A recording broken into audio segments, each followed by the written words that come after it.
chapter 24, verse 3. As Jesus was sitting on the Mount of Olives, the disciples came to him privately. "Tell us," they said, "when will this happen, and what will be the sign of your coming and of the end of the age?" Jesus answered, "Watch out that no one deceives you, for many will come in my name, claiming I am the Christ, and will deceive many. You will hear of wars and rumors of wars, but see to it that you are not alarmed. Such things must happen, but the end is still to come. Nations will rise against nation, and kingdoms against kingdoms, and there will be famines and earthquakes in various places. All these are the beginning of sorrows.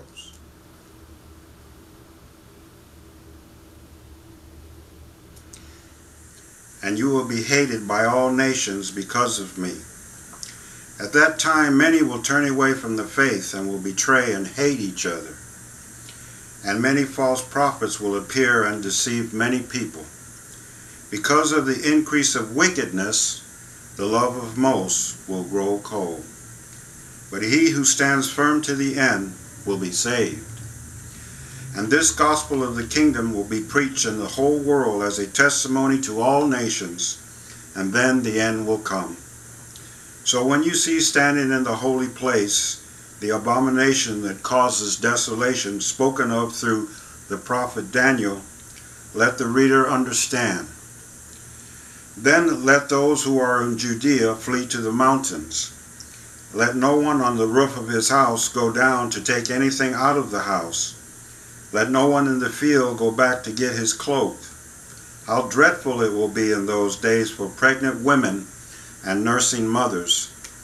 Pray that your flight will not take place in winter or on the Sabbath, for then there will be great distress, unequal from the beginning of the world until now, and never to be equal again.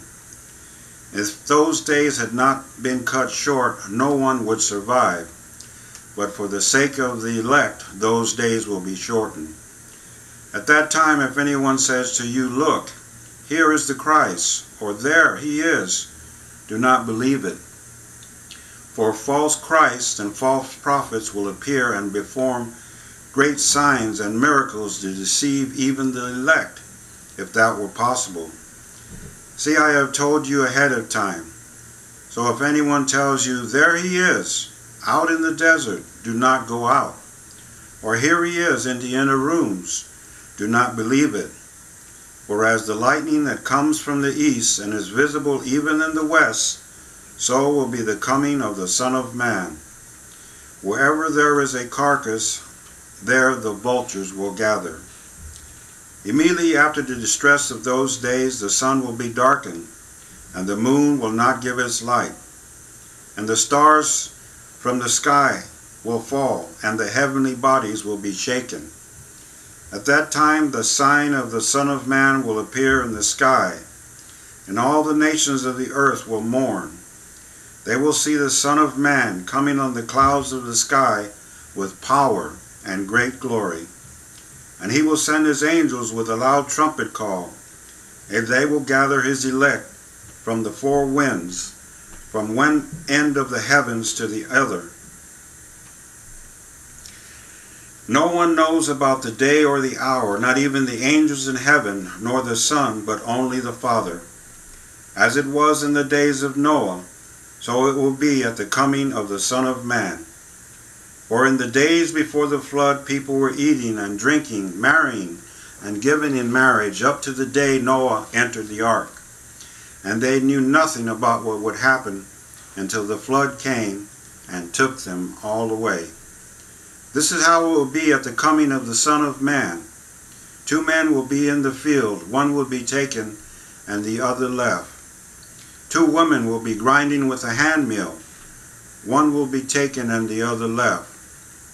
Therefore keep watch, because you do not know on what day your Lord is coming."